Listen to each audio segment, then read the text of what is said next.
Eu gostaria que os irmãos abrissem as suas Bíblias no livro de Jó, no capítulo 33. Vamos estudar Daniel, mas vamos começar aqui pelo livro de Jó. Os irmãos podem até pensar o que é que tem a ver o livro de Daniel com o livro de Jó. Nós sabemos que o livro de Jó é um livro poético, o livro de Daniel é um livro profético, mas nós vamos pegar aqui um texto que nós até lemos no domingo passado, e vamos aqui meditar em uma grande verdade aqui no livro de Jó. Capítulo 33.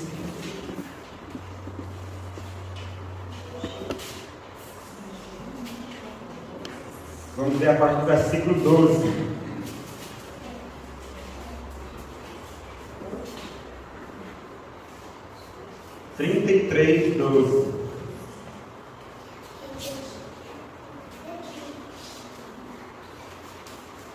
Amém? Aqui no contexto, Eliú estava repreendendo Jó, porque Jó começou a questionar Deus. Porque Deus, segundo Jó, estava sendo injusto com ele, porque nele não havia transgressão, nele não havia falta, e segundo Jó, Deus estava buscando pretexto contra ele. E Eliú, ouvindo aquelas palavras, a partir do versículo 13, ele diz: nisto não tens razão, eu te respondo, porque Deus, aliás, versículo 12, nisto não tens razão, eu te respondo, porque Deus é maior do que o homem. Versículo 13, por que contendes com ele, afirmando que não te dará conta de nenhum dos seus atos? Pelo contrário, versículo chave aqui, Deus fala de um modo, sim, de dois modos, mas o homem não atenta para isso. Quais são os dois modos com que Deus fala? Versículo 15, em sonho ou em visão de noite, quando cai sono profundo sobre os homens, quando adormecem na cama, então lhes abre os ouvidos e lhes cela a sua instrução. Para quê? Para apartar o homem do seu desígnio e livrá-lo da soberba, para guardar a sua alma da cova e a sua vida de passar pela espada. Ou seja, o texto fala que Deus ele fala, nós sabemos que ele fala de diversas formas, mas duas das formas com que Deus fala é através de sonhos e de visões. Quantos aqui já tiveram aquele sonho que tirou o sono? Irmãos, eu vou contar algo para os irmãos. Eu me lembro quando eu era criança que alguns sonhos, em alguns lugares, eu não entendia o porquê daquele sonho. Em alguns lugares, depois de adulto, viajando, teve lugares que eu passei, que eu lembrei que eu já sonhei com aquele lugar quando eu era criança. Eu não sei quantos já tiveram essa experiência, eu tive várias vezes, e a gente tem sonhos que a gente fica, o que significa isso? Essa coisa da minha cabeça, que muitas vezes a gente vai dormir pensando em alguma coisa, a gente sonha sobre aquilo, mas muitas vezes a gente nem sequer está lembrando daquilo, a gente tem um sonho assim estranho, e quando acordamos, quando lembramos, muitas vezes, assim como o rei Nabucodonosor, como nós vamos ler aqui em Daniel 2, não lembramos. Mas Deus fala por meio de sonhos e visões a cada um de nós, e tem um propósito. Deus, Ele quer nos livrar do nosso caminho errado, nos livrar da morte, não simplesmente a morte física, mas principalmente a morte eterna. Eu convido os irmãos com essa introdução aqui, para lermos aqui no capítulo 2, a descrição do sonho de Nabucodonosor. Daniel capítulo 2.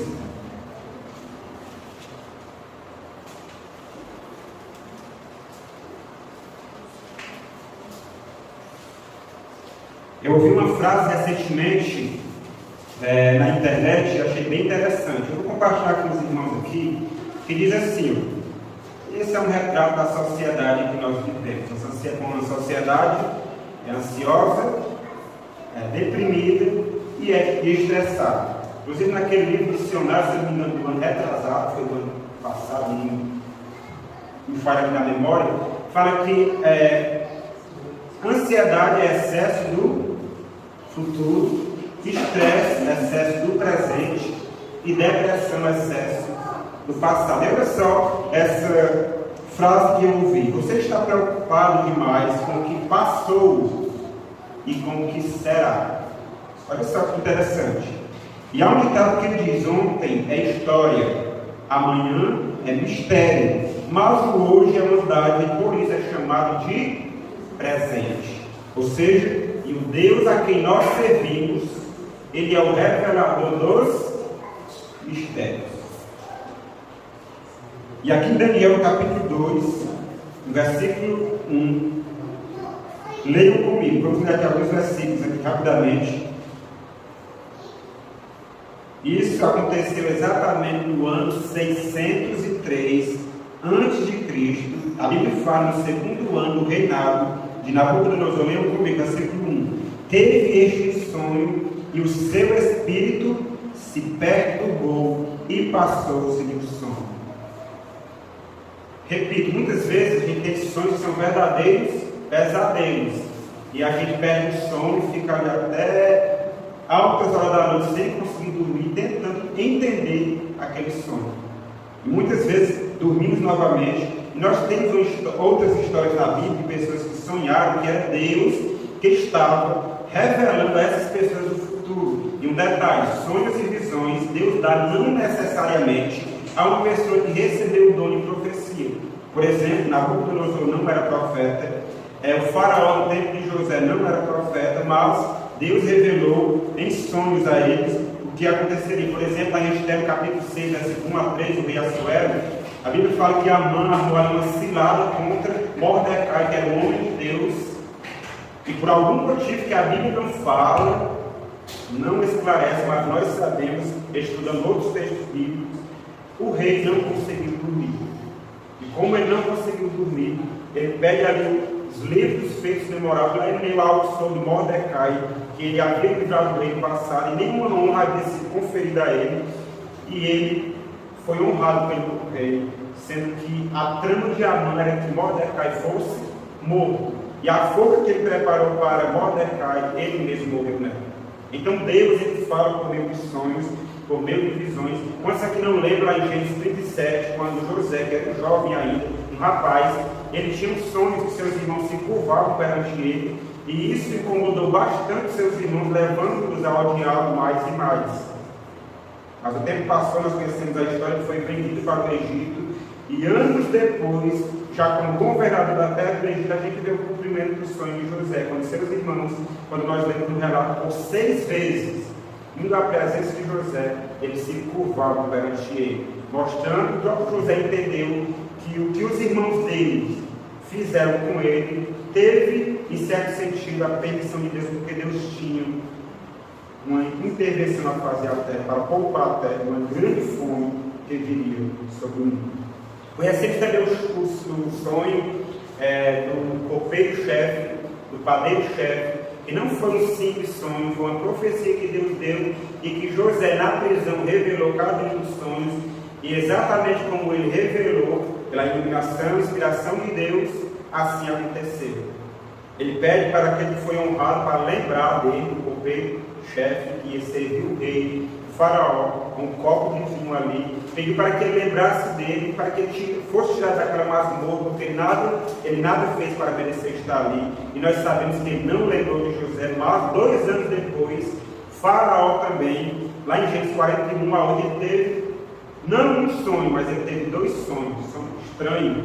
Ele sonhou, ele estava diante do rio Nilo, de 7 vacas magras, como 7 vacas gordas, e ele passou o sonho, mas a Bíblia fala que de repente ele consegue dormir de novo, e ele teve um outro sonho, e 7 espigas mirradas comem ou destrói 7 espigas cheias, e ele ficou perturbado com aquele sonho, chamou os magos. Neste momento Deus, através de seu servo José, revela a Faraó o que aconteceria nos dias vindouros, porque Deus é o revelador dos mistérios. Já pensou, irmãos, se nós soubéssemos o que irá acontecer exatamente em nossas vidas no futuro? Quantas coisas poderíamos evitar? Por exemplo, um divórcio, um acidente, tantas outras coisas. Mas por algum motivo Deus não nos revelou isso, mas com relação às profecias escatológicas dos eventos, os principais eventos que acontecerão no nosso mundo, Deus ele revelou na sua palavra para que nem os seus filhos sejam pegos de surpresa, como nós lemos em Amós 3:7 no domingo passado. E aqui ele teve um sonho e ele ficou perturbado. No versículo 2 a Bíblia fala que ele mandou chamar quem? Os magos, os encantadores, os feiticeiros, os caldeus, para que declarasse ao rei quais lhe foram os sonhos. E eles vieram se apresentar diante do rei. Agora imagine só que o rei Nabucodonosor pediu àquelas pessoas que julgavam sábias, que se julgavam com o poder de revelar mistérios e de prever o que ia acontecer no futuro. Olha, chamando todos os sábios, eu sonhei um sonho e eu estou perturbado, porque para os babilônios naquela cultura os sonhos eram algo muito importante para eles, as deidades deles, vários deuses que eles criam, estavam se comunicando com eles com relação a respeito de eventos que aconteceriam no futuro. Então, para eles, o fato de um rei, um monarca, de um rei, um monarca sonhar um sonho dessa natureza, que o deixou perplexo e ele não lembrar do sonho, para eles, na visão deles, na cultura deles, era um sinal de desagrado nas suas divindades. Então ele ficou muito perturbado porque ele não lembrava do sonho que ele teve, chamando os magos, os sábios da Babilônia, e falou: olha, eu tive um sonho, eu estou perturbado, eu quero saber qual o significado, qual a interpretação desse sonho que eu tive. E os magos começam ali a tentar desnortear o rei, pedindo que ele revelasse o sonho para eles, que eles lhe dariam a interpretação. E ele falou: olha, vocês não estão entendendo, eu não lembro do sonho. Eu quero que vocês me contem o sonho e eu saberei que a interpretação de vocês é verdadeira. E nós sabemos o contexto. Olha só qual foi a resposta desde o versículo 10, no mesmo capítulo 2. Responderam os caldeus na presença do rei e disseram: não há mortal sobre a terra que possa revelar o que o rei exige, pois jamais houve rei, por grande e poderoso que tivesse sido, que exigisse semelhante coisa de algum mago, encantador ou caldeu.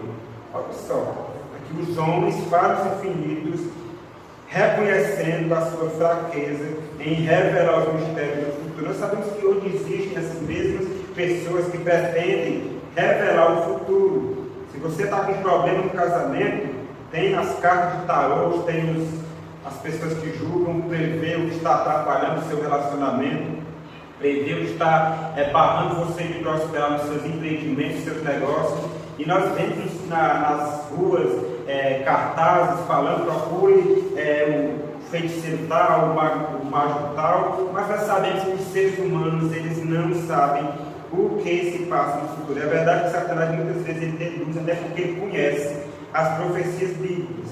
E existe uma pergunta aqui que é muito importante para nós nos contextualizarmos aqui no estudo. Sobre o ano, já falei que foi no ano 603, o segundo ano do rei Nabucodonosor, ele invade ali Jerusalém. Lá no ano 605 leva muitos cativos, dentre eles nós vemos e estudamos no domingo passado que estava Daniel e os seus 3 amigos que se destacaram ali na Babilônia, passaram por uma prova, mas foram honrados por Deus, foram colocados em posições de destaque ali, a princípio, na Babilônia.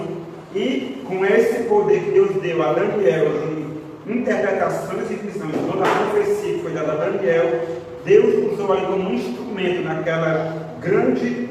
naquele grande sistema que governava o mundo naqueles dias. E o que o rei Nabucodonosor havia sonhado? A Bíblia fala exatamente que ele sonhou. Vamos ler aqui a partir do versículo 31 a 33. Olha só o sonho do rei. Um detalhe, que Daniel, nós vemos que ele fazia parte do número dos sábios que residiam na Babilônia. Logo quando acontece toda aquela questão, Daniel não estava sabendo. O rei falou: olha, se vocês me contaram o sonho e derem a interpretação do sonho, vocês serão honrados grandemente. Vamos ler esse versículo? Nós te lemos aqui. Versículo 6. Antes do rei falar, e se eles não dessem a interpretação, não contassem o sonho, eles certamente seriam despedaçados, eles, as suas carnes, tudo que era deles. Mas havia também aqui uma declaração de grande honrarias que daria àqueles que interpretassem o sonho. Versículo 6. Mas se me declarares o sonho e a sua interpretação, recebereis de mim dádivas, prêmios e grandes honras por portanto, declarai o sonho e a sua interpretação. Então, pela segunda vez, eles perguntaram: rei, diga-nos o sonho. Eu percebo que vocês querem ganhar tempo, porque vejo que eu falei já está resolvido. Então, nesse contexto, eles falam que não havia quem pudesse revelar só o Espírito dos deuses e não estava entre os homens, entre os mortais. Então, Daniel, como fazia parte do sábio da Babilônia, ele também teria que ser o quê? Morto. Quando ele fica sabendo já de última hora que estava acontecendo, ele fala: tem um rei, age dessa forma, dê-nos um tempo aqui para que nós oremos ao nosso Deus, o verdadeiro Deus, que ele vai dar a resposta favorável a rei. Então Daniel vai, comunica aos seus 3 amigos, Sadraque, Mesaque e Abednego, foram os nomes dados pelo rei a eles, e eles oram a Deus, e Daniel, ele teve sonho, exatamente o mesmo sonho que Nabucodonosor teve. Deus revelou a Daniel não só o sonho, como também a interpretação. Eu pergunto, seria fácil ou não revelar o sonho e também a sua interpretação desse contexto? E olha só, quando Daniel vai à presença do rei, a partir do versículo 30. Aliás, vamos ver a partir do versículo 27, mesmo capítulo 2. Respondeu Daniel à presença do rei e disse: o mistério que o rei exige, nem encantadores, nem magos, nem astrólogos podem revelar ao rei. Mas há um Deus no céu, o qual revela os mistérios, pois fez saber ao rei Nabucodonosor o que há de ser nos últimos dias. O teu sonho e as visões da tua cabeça. Lembra como o texto nós vemos em Jó, como é que Deus fala? De um modo sim, de 2 modos, em sonhos e em visões à noite.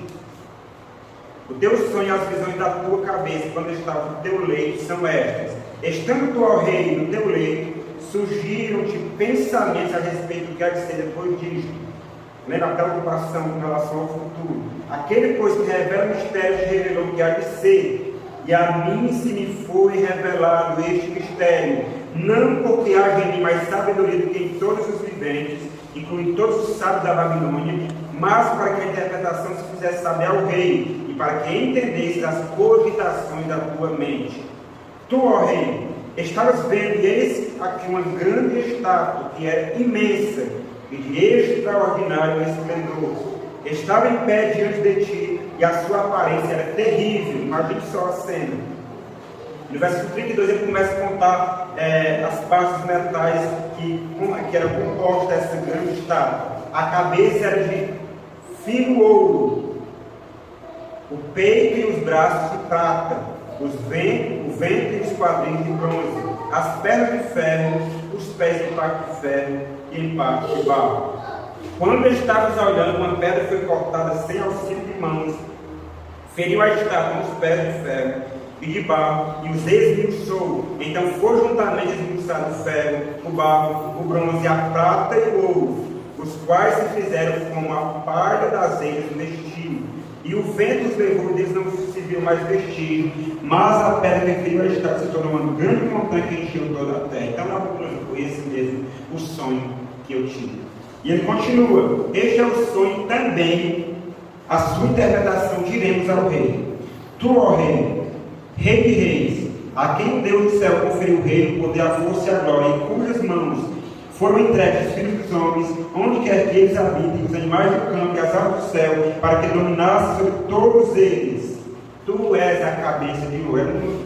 É um metal abundante o reino da Babilônia. O ouro era um metal que havia em abundância naquele reinado poderoso. Só que até aí tudo bem, mas em seguida ele continuou: depois de ti se levantará outro rei, inferior ao teu, e um terceiro de bronze, o qual terá domínio sobre toda a terra. Ele continua: o quarto reino será forte como o ferro, pois o ferro a tudo quebra, e esmiuça como o ferro quebra todas as coisas. Assim ele fará em pedaços, e esmiuçará quanto ao que viste dos pés, dos artelhos em parte de barro de oleiro e em parte de ferro. Será esse o reino dividido, contudo, haverá nele alguma coisa de firmeza do ferro, pois que viste o ferro misturado com barro de louro. E ele continua falando, e ele fala que nestes dias, versículo 44, mas nos dias destes reis, todos estes reinos que passariam, isso não era agradável ao rei Nabucodonosor, Babilônia, a grande Babilônia há de passar, não, isso não pode. Mas nos dias destes reis, versículo 44, o Deus dos céus suscitará um reino que não será jamais destruído. Este reino não passará a outro povo, esmiuçará e consumirá todos estes reinos, mas ele mesmo subsistirá para sempre. Essa pedra que é lançada sem auxílio de mãos, o próprio Jesus, em Mateus 24, 44, ele fala que nada mais é que quem? Ele mesmo, a pedra dos construtores rejeitaram. É essa pedra angular, sem auxílio de mãos. A vinda de Cristo, irmãos, não depende de mim e de você, não depende de nós. A vinda de Cristo depende unicamente de Deus. Ele nos comissiona a fazer parte da missão de pregar o Evangelho. Mas quando não há homens para pregar o Evangelho, Deus chama, se vale até de muitos animais. Se não há animais, Deus ele faz com que as próprias pedras clamem. A obra de Deus, a pregação do Evangelho não depende de mim, não depende de você. Se eu não estivesse aqui, outra pessoa estaria. Se eu resolver sair da igreja e achar que a igreja vai fracassar pela minha ausência, me engano meu. Deus não necessita. A mensagem da vinda de Cristo não depende de esforço humano. Repito, Deus nos comissiona, não porque Ele necessite, mas para que nós façamos parte da salvação que Ele prometeu. Porque nós lemos em Daniel 7 que o reino, esse reino que não passará, serão entregues a quem? Aos santos do Altíssimo, e eles reinarão pelos séculos dos séculos. Então, quando Nabucodonosor ouviu esse sonho, não restou dúvida na mente dele que vinha de Deus aquela profecia, mas com a sua soberba, com o seu orgulho, ele não aceitava a ideia de que Babilônia passasse. Só para nos contextualizarmos na história, o período aqui da Babilônia foi do ano 605 até o ano 539 a.C. Sabemos que antes de Cristo os anos eram decrescentes. Em seguida veio o reinado da prata, nós sabemos que eram os medos e os persas. Foi do ano 539 ao ano 331 a.C. O segundo metal ali, o segundo reino que viria depois da Babilônia. Mas em seguida viria um terceiro reino poderoso também, que seria o reinado da Grécia. A palavra de Deus fala isso. Nós sabemos que as profecias, a verdade, ela é progressiva. Essa profecia, a profecia de Daniel 7, nós devemos meditar aqui no último domingo do mês, sobre os 4 animais, é a mesma profecia, mas a gente percebe que em cada vez que Deus repete a profecia, detalhes são acrescentados à mesma profecia, trazendo mais luz.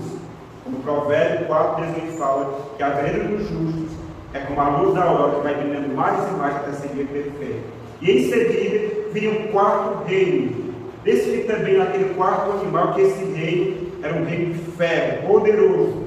Um reino que esmiuçaria, ele quebraria todos que viessem a ele, dominaria toda a terra. E esse reino era um reino poderosíssimo, a tal ponto que ele atacaria o santuário de Deus no céu, uma ponta ali se levantaria desse mesmo reino, atacaria as verdades da palavra de Deus, atacaria a lei de Deus, destruiria o povo de Deus, os santos de Deus. E a Bíblia fala que tudo que ele tentasse fazer, ele prosperaria. Daniel 8:12.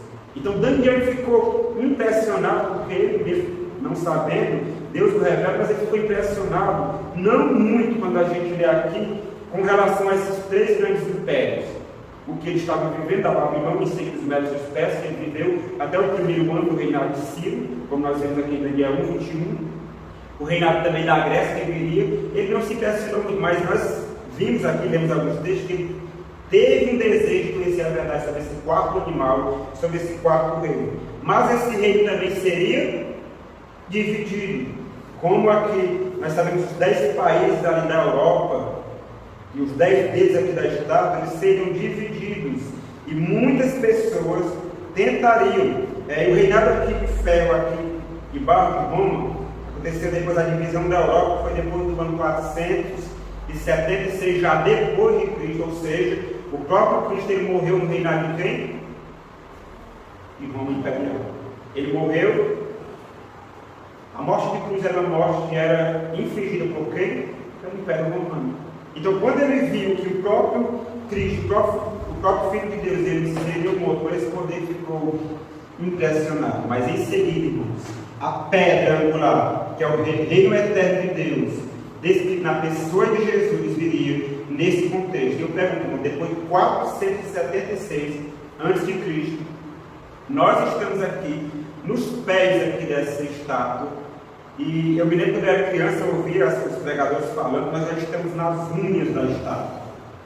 Imagina tanto de anos que já passaram, e nós estamos aqui nesse contexto aqui, e Jesus ainda não voltou. A Bíblia fala que esse reino seria forte da parte do barro, ali o reino ali bloca da União Europeia, são os 10 países, nós sabemos, não vamos meditar nisso hoje, mas nós vamos perceber que desses 10, 7 foram abatidos pela ponta pequena, em Daniel 7, nós vamos meditar sobre isso depois, mas é um reino que tem a sua força da parte do ferro, mas que tem também as suas fraquezas da parte do barro. E um detalhe, não se mistura ferro e barro. Eu trouxe aqui, irmãos, algumas pessoas influentes, poderosas, por isso que eu escolhi, pode cair muitos tribais, porque tem uma frase assim que fala que as glórias desta terra é passageira.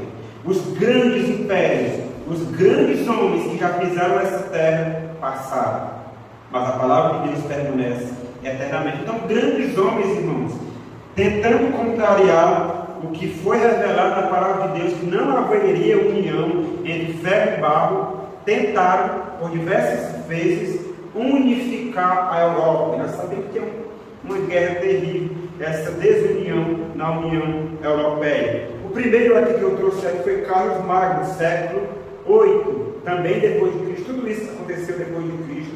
Ele tentou de todas as formas, mas sem êxito, cumprindo a profecia que não aconteceria. Carlos V também, no século XVI, ele também fez suas tentativas, teve aparentemente um certo êxito, mas não conseguiu. Dentre eles também teve Kaiser Guilherme II, ele fez suas tentativas como um muito poderoso da sua época, também não conseguiu.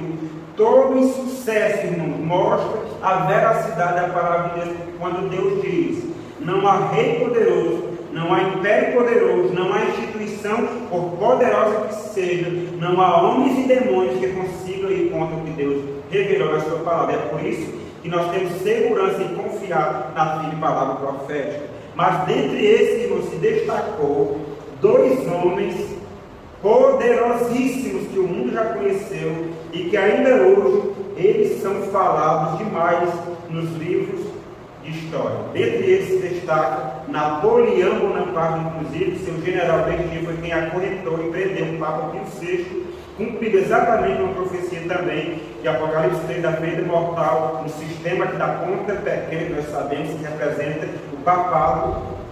Ele, aparentemente, quando ele estava para conseguir fazer o que ninguém conseguiu, mas ele fracassou. Faltando um único bloco para ele conseguir unir, mas fracassou. Outro homem também que ficou registrado na história, que também fez as suas tentativas, com seu orgulho, com a sua arrogância, ele tentou e quase conseguiu também. Ele fez um estrago terrível na terra, que ficou aí a mancha na história da humanidade, que foi Adolf Hitler. Quando a gente fala o nome desse homem, chega a dar uma coisa ruim, porque foi um homem extremamente usado por Satanás. E tanto como os grandes e poderosos que vieram antes dele não conseguiram ir contra o assim diz o Senhor, ele também fracassou nas suas tentativas de unir a Europa. Muitas lições podemos tirar aqui, irmão, mas a promessa, a profecia, como Deus prometeu, como nós vimos na história, irmãos, e repito, muitos e muitos críticos se levantaram contestando a veracidade profética do livro de Daniel. É impossível que um homem que viveu no 6º século antes de Cristo possa escrever nos mínimos detalhes a história da humanidade. Quando vemos no livro de história, nos séculos eles não acontecem, já aconteceu tudo isso. Cada detalhe, os mínimos detalhes se cumpriram na história. Então o argumento é: não, isso aí foi plagiado. Isso aí foi escrito, alguns dizem que depois que essas histórias aconteceram. Mas nós sabemos que esse argumento é infundado. Nós vemos ainda aqui numa outra parte aqui, voltando à questão do reinado, que Nabucodonosor, o reinado ou da Babilônia, o grande império da Babilônia, que dominou toda a terra, inclusive o próprio povo de Deus estava cativo na Babilônia, por permissão de Deus. Deus chega a dizer, por intermédio do profeta Jeremias e seus profetas: olha, Nabucodonosor é o meu servo, não resista a ele, vocês não vão ter sucesso, porque do lado que Deus está é o lado vitorioso. Então Deus, para trazer juízo sobre o seu povo que estava em pecado, em apostasia, entrega-os na mão de Nabucodonosor e eles são levados cativos à Babilônia. Mas havia promessa de Deus que eles voltariam para a sua terra, e aqueles que se entregassem teriam sucesso na Babilônia, até prosperariam, construiriam famílias ali na terra de Babilônia. E Nabucodonosor, irmãos, quando ouviu tudo isso, ele não pode ser Babilônia passar, não. Foi o que ele fez? E nós entramos aqui na prova de fogo, no capítulo 3, a partir do versículo 1. Nós estamos aqui um tempo bem adiantado, muitas outras coisas poderiam serem colocadas aqui, mas nós vamos aqui meditar um pouco aqui. Olha só aquela imagem ali. Que coisa tem em comum nesta e na imagem do sonho de Nabucodonosor? Uma imagem de aparência terrível, assim como um sonho. Mas que semelhança há nos metais descritos aqui na imagem, na estátua do sonho que ele teve. E não ele teve, Deus o revelou. Os irmãos colocando alguma coisa, a imagem aí está na tela, que a imagem é toda de ouro. O que Nabucodonosor estava querendo dizer com isso? Babilônia nunca vai passar. Só que tem um problema, irmão.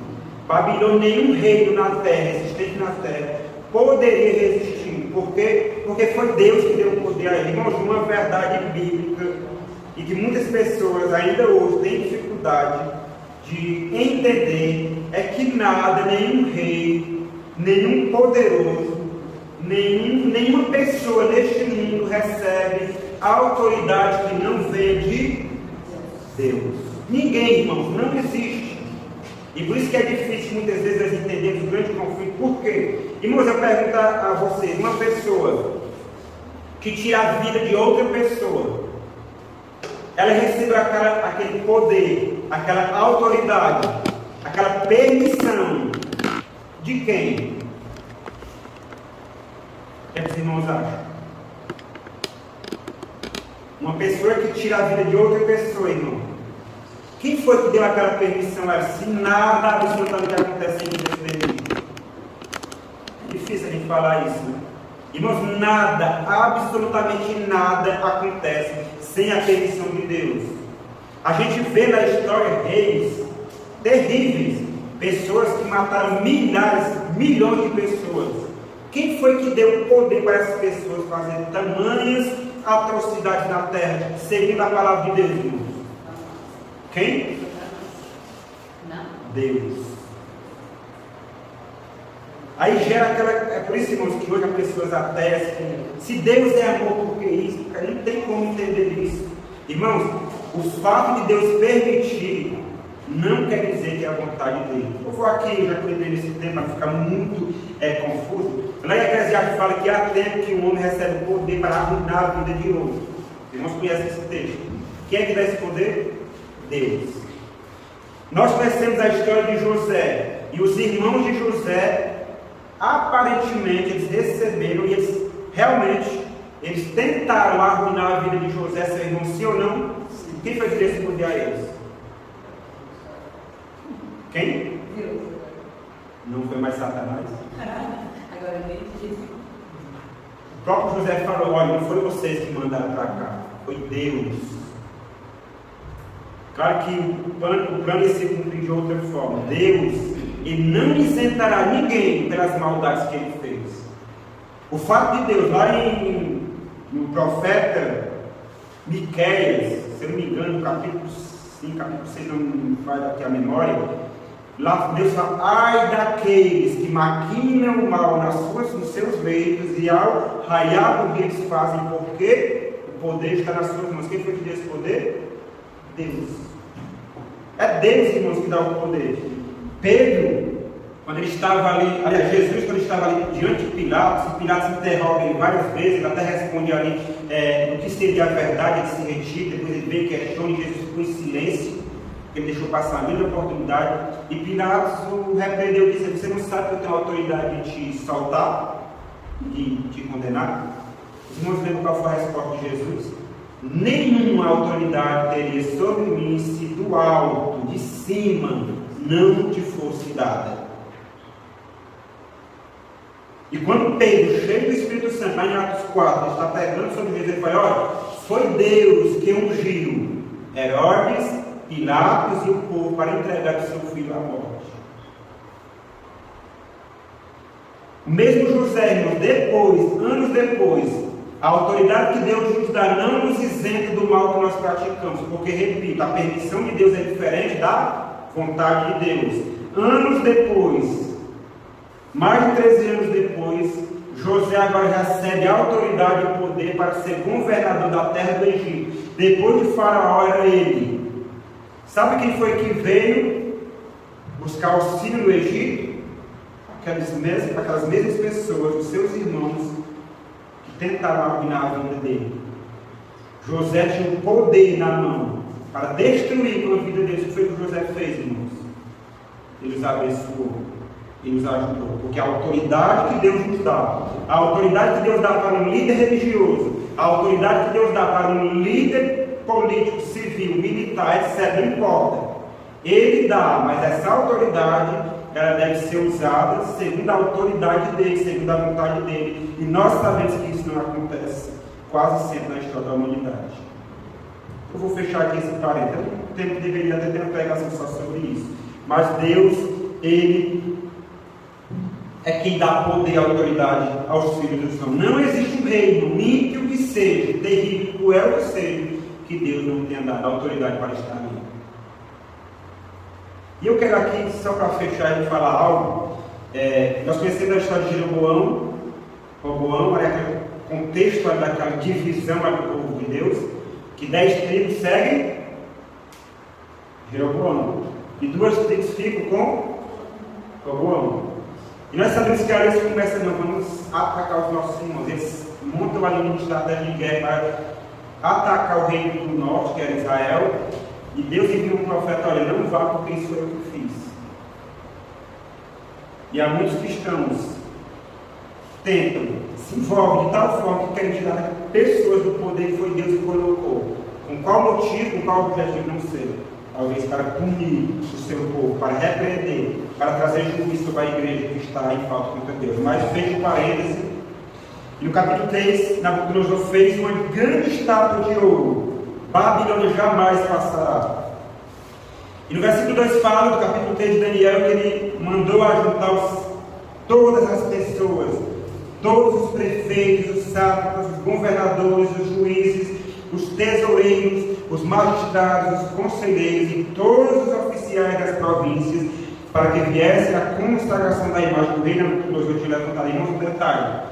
Tudo isso que aconteceu é histórico, mas também é profético. Aconteceu literalmente, tal como está escrito, mas nós sabemos em Apocalipse que uma imagem também será erigida na terra e uma prova de fogo virá sobre o povo de Deus que estiverem vivendo nos últimos dias. Nós sabemos que o tempo especial, a ênfase do tempo especial é para o tempo do fim, exatamente o tempo que nós estamos vivendo. Então eles ajuntaram todas as pessoas das províncias da Babilônia para a consagração da imagem que havia levantado, e havia uma ordem que quando os instrumentos de música da Babilônia fossem tocados, todos, sem exceção, deveriam se prostrarem e adorarem aquela grande imagem, símbolo de reverência, de respeito, de adoração a Deus? Não, ao homem, a Nabucodonosor. E assim foi. Mas nós sabemos aqui, não vou ler aqui, que aconteceu aqui, mas 3 jovens hebreus, eles não se prostraram. Lembra que Nabucodonosor havia falado que quem revelasse o sonho, quem desse a interpretação seria honrado, receberia grandes presentes. Olha só aqui no versículo 49, o último versículo do capítulo 2, o que aconteceu com esses 3 jovens ousados que não se prostraram diante da imagem. Olha só o que aconteceu com eles a pedido de Daniel. A pedido de Daniel, constituiu o rei a Sadraque, Mesaque e Abednego sobre os negócios da província da Babilônia. Daniel, porém, permaneceu na corte do rei. Os versículos aqui, 48, 47, Nabucodonosor, quando ele ouve tudo aquilo, se inclinou e adorou ao Deus do céu e trouxe muitas dádivas a Daniel. Mas Daniel faz esse peito especial e os seus 3 amigos que oraram com ele, clamaram a Deus para que o sonho fosse revelado e dada a interpretação, foram também colocados em posições de destaque no império, no grande império da Babilônia. Então foram esses 3 jovens que não se prostraram. E olha só o que aconteceu.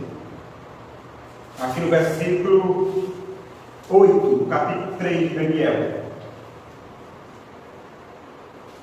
Ora, no mesmo instante, se chegaram alguns homens caldeus e acusaram os judeus, disseram ao rei Nabucodonosor: ó rei, vive eternamente.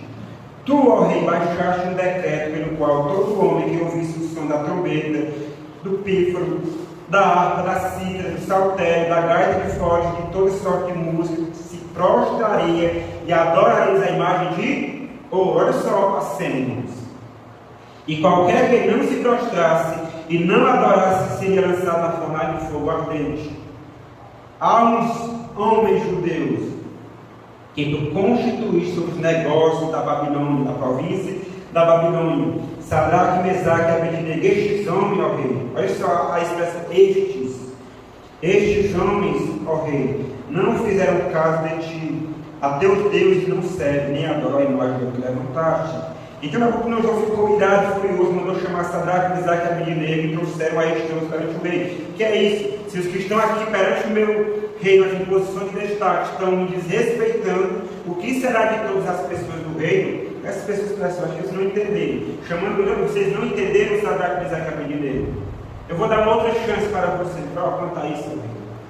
A Bíblia fala, o Espírito Profecia fala que esses homens eram irrepreensíveis diante do rei. Não, eles faziam o seu trabalho com maestria, com perfeição, entre aspas, dentro dos limites humanos, e eles não tinham nada que o rei tivesse contra eles pela sua conduta no império. Então esse ponto, que era um ponto que envolvia princípios, era espiritual, Nabucodonosor teve que questioná-los.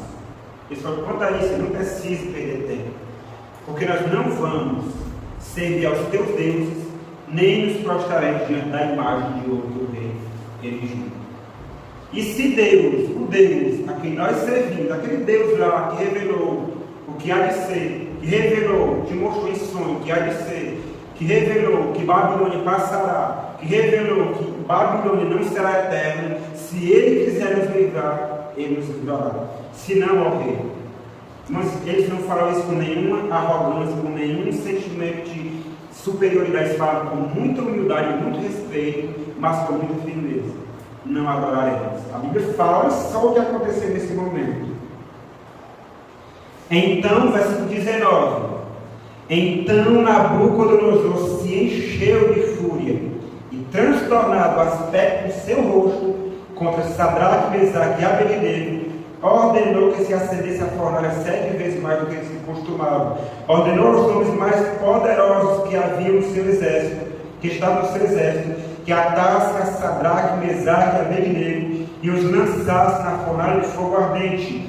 Então estes homens foram atados com seus mantos, suas túnicas e chapéus e suas outras roupas, e foram lançados na fornalha, sobremaneira acesa, porque a palavra do rei era urgente, e a fornalha estava sobremaneira acesa. As chamas do fogo mataram os homens, que lançaram de cima para dentro a Sadraque, Mesaque e Abednego. Estes 3 homens, Sadraque, Mesaque e Abednego, caíram matados dentro da fornalha sobremaneira acesa. Então o rei Nabucodonosor se espantou, não mais pelo sonho que ele teve, não mais por uma visão que ele teve, não mais por um sentimento de ansiedade com relação ao futuro, mas porque, olha a imagem, ele olhando para dentro da imagem, ele viu que havia quantas pessoas, mas quantos foram jogados dentro?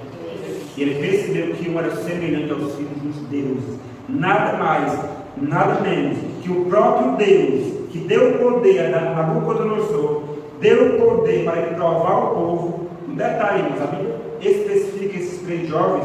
Possivelmente Daniel estivesse em algum serviço viajando, a Bíblia não fala, mas muitos do povo, profetas de Deus, estavam ali se prostrados, se curvados diante da imagem. Apenas esses 3 homens. Então o rei ficou impressionado, se levantou de pé, verso 42, e disse aos seus conselheiros: não lançamos nós 3 homens atados dentro do fogo? Responderam ao rei: é verdade, ó rei. Tornou ele e disse: eu, porém, vejo 4 homens soltos que andam passeando dentro do fogo sem nenhum dano, e o aspecto do quarto é semelhante a um filho dos deuses.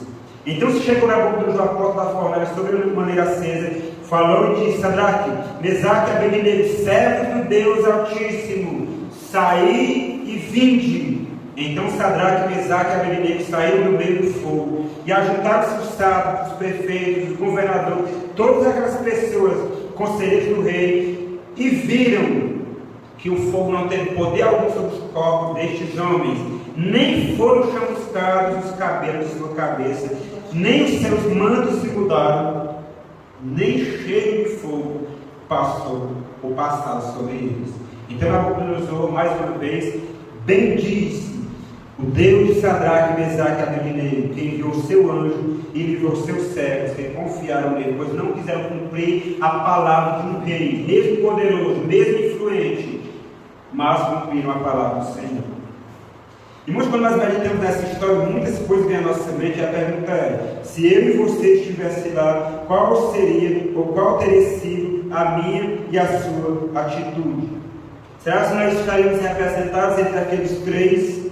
Ou será se nós teríamos nos curvado perante aquela grande estátua? A decisão e a resposta está em nossas mãos. Isso vai acontecer no futuro, irmãos. No futuro bem próximo. Apocalipse capítulo 13 fala isso. E a Bíblia fala que toda a terra vai se maravilhar, servindo a esse poder apóstata. Não mais a Babilônia antiga, mas em Apocalipse 18 é representado como uma junção de todos os reinos, todos os impérios que passaram por nosso mundo, estarão representados nos últimos dias. Haverá uma grande confederação, uma grande harmonia, uma falsa união para destruir o povo de Deus. E a pergunta é: qual será a minha, a sua decisão? Sabe qual será a nossa decisão, irmão? Naquele dia será apenas e tão somente apenas um reflexo da decisão, da escolha que nós já tomamos quando? Hoje. E nós voltamos novamente em Daniel 1. Resolveu, pois, Daniel firmemente em seu coração não se contaminar com as finas iguarias do mundo. Antes da prova, Daniel já havia posto seu coração que iria servir ao Senhor, custe o que custar. Ele iria ser fiel ao Senhor, custe o que custar. Minha decisão, irmãos, depois de conhecer a história desses 3 jovens, que hoje nós pregamos, as igrejas pregam sobre eles, mas muitas vezes nós não atentamos para a seriedade que é. Porque ao ler essa história, ao meditar nessa história, isso tem tudo a ver com a nossa própria experiência na vida. Quantas vezes nos curvamos diante de deuses menores, de senhores menores? Quantas vezes entre a justiça e o pecado, entre a retidão e a iniquidade, nós escolhemos a iniquidade? Mas diante desse ensino, irmãos, é a minha decisão, e espero que seja a sua, a nossa decisão, não permitir que falsos deuses na nossa cultura ocupem minha casa, ocupem o meu coração, ocupem a minha vida. Tirarei de meu lado todas as imagens de escultura ou qualquer outra coisa que seja objeto de adoração, não simplesmente uma imagem, e sabe, uma ideologia que entrou nos nossos lares, uma filosofia contando os princípios de Deus, programas, coisas que não edificam. E principalmente, serei paciente nas tribulações, nas provações da vida, sabendo que Deus as usa não para nos destruir, mas para nos aperfeiçoar e nos preparar para herdarmos aquele reino eterno que Ele preparou para aqueles que o amam. Daniel, irmão, foi um homem muito amado por Deus, assim a palavra de Deus diz. Mas ele passou por grandes provas. Não confundamos, irmãos, passar por provas. Deus permite que nós passamos por momentos difíceis, momentos de dor, momentos de tribulações. Não confundamos isso, não usemos isso para duvidar do amor e do cuidado de Deus. Nada absolutamente acontece sem a permissão de Deus, mas Ele só permite aquilo que nós podemos resistir, assim diz a palavra de Deus. Então que Deus abençoe a todos nós, que nós vamos meditar nessa história e repetir muitas lições, poderíamos tirar aqui dessa mensagem, mas espero que essas lições aqui fiquem gravadas mais e mais no nosso coração. São histórias que nós já conhecemos. E no próximo domingo nós vamos meditar do palácio ao pátio. Olha só, tudo isso, irmãos, que nós meditamos aqui, Deus ele tinha um propósito de salvar o seu povo lá no presente, no tempo, deixar como profecia para a história, como luz para a igreja nos séculos seguintes, mas Deus também tinha um propósito de salvar quem? Nabucodonosor.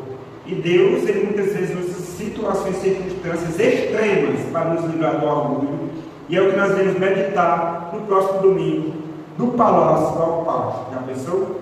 Então, estão todos novamente convidados a estarem aqui, uns que não puderam estar, mas por algum motivo, Deus entende. Estão todos convidados a estar aqui no próximo domingo e vamos ficar de pé, vamos cantar novamente. Pode cair onde estou.